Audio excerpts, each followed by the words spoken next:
প্রিয় বন্ধুরা, স্ক্রিনে দেখতে পাচ্ছেন যে বাইতুল্লাহর সামনে একটা মহিলা নাচতেছে। দেখে আপনার অন্তরে খুব খারাপ লাগতেছে এবং মন চাচ্ছে এই মহিলাটাকে যদি হাতের কাছে পাইতাম, কি করতাম আমি নিজেও জানি না।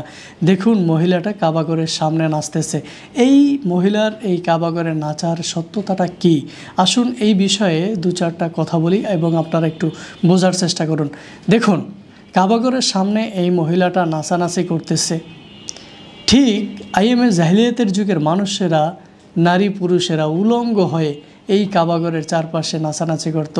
এই মহিলাটা সত্যি যদি এখানে এই ধরনের কর্ম করে থাকে, বাইতুল্লাহর সামনে নাচানাচি করে থাকে, তাহলে তার দুইটা ক্ষেত্র হইতে পারে। একটা ক্ষেত্র, এই জায়গাটাতে যে মহিলাটাকে আমরা দেখতে পাচ্ছি, হয়তো বাংলাদেশ বা ভারতবর্ষের বা অন্য জায়গায় যারা পীর এবং মাজার কেন্দ্রিক যে ধরনের কাজগুলো চলে, সেখানে নাচানাচি, ঢোল তবলা, এইগুলো কিন্তু তারা দিন মনে করে, আপনারা জানেন। তো তাদের কোনো একজন অনুসারী বা তাদের কোনো একজন ভক্ত, সেও চিন্তা করতেছে আমি এত পবিত্র জায়গায় আসছি, এগুলো তো ভালো কাজ, তাহলে আমি সেই কাজটা করতেছে। হতে পারে, আল্লাহ তাকে হেদায়েত দান করুন। দ্বিতীয়ত আরেকটা বিষয় স্কিপ করা যাবে না, সেটা হলো দেখুন বর্তমান আসলে প্রতারণার যুগ।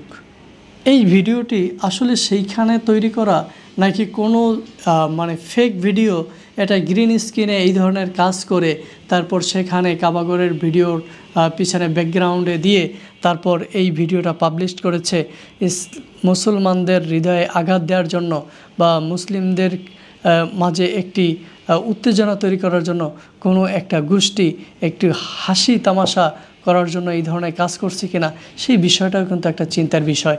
আমি এই জায়গাটাতেও ফোকাস দেই যে বাইতুল্লাহর সামনে এইভাবে টিকটকে যেভাবে নাচানাচি করে সেইভাবে নাচানাচি করবে, এটা হতে পারে ফেক ভিডিও, যেটা পাবলিক করা হয়েছে মুসলিমদের হৃদয়ে আঘাত দেওয়ার জন্য।